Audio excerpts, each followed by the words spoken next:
Good evening friends, હું બિમલ ઠક્કર. આજનો આપણો વિષય છે મિત્રતા, ફ્રેન્ડશિપ.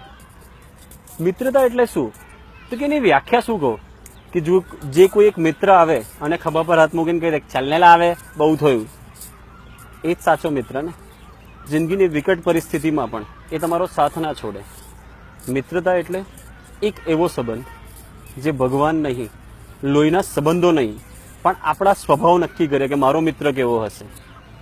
મિત્રો, હું હંમેશા માટે એમ કહું છું કે મિત્ર કદાચ આપણો પડછાયો હોય છે, આપણા જેવો હોય છે ને એટલે જ આપણો મિત્ર હોય છે. હું હંમેશા માટે એવું કહું છું કે મિત્રો માટે કદાચ કંઈક જતું કરવું પડે ને તો કરવું જ જોઈએ. એક સાચા મિત્રની વ્યાખ્યા કંઈક જુદી નથી હોતી. એવી નથી હોતી કે જ્યારે એક મિત્ર બીજા મિત્રને એવું કહી દે કે યાર આજે તો જોબ પર ના જઈશ, કે આજે તારી વાઈફને એવું કહી દે ને કે મારી એક મીટિંગ છે, ને બીજો તરફ કહી દે કે યાર તું એ કીધું મેં માની લીધું. એ જ સાચી મિત્રતા નહીં.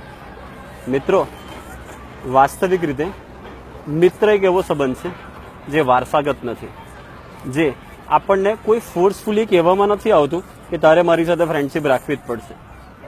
એક ફ્રીડમ, જેને કંઈ પણ બોલવાની, કંઈ પણ વિચારવાની અને કંઈ પણ કહેવાની, અને એ પણ સાચા ભાવથી, સ્વાર્થ વગર.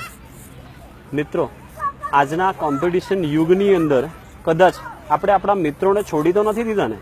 એકવાર ચોક્કસ વિચાર કરજો. હા, ને હું તો એવું આજે પ્રિસ્ક્રાઇબ કરું છું as a doctor. I am not doctor Gulati by the way, પણ હું એવું પ્રિસ્ક્રાઇબ કરું છું કે તમારા ફોન બુકમાં વર્ષોથી સંગ્રહાયેલા 5 નંબરને ફોન કરો અને કહો કે યાર બહુ દિવસ થયા તારા મોઢે ગાળ નહીં સાંભળી, કે બહુ દિવસ થયા કે મારા નામની ચીડ નહીં સાંભળી, ચાલ એક ફોન કરીએ.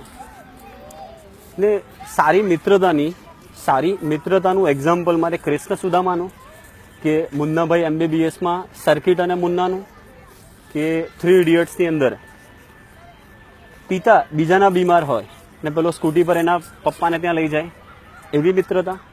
હા મિત્રો, એવી જ મિત્રતાની વાત કરું છું. એકવાર ચોક્કસ વિચાર કરજો. Thank you so much.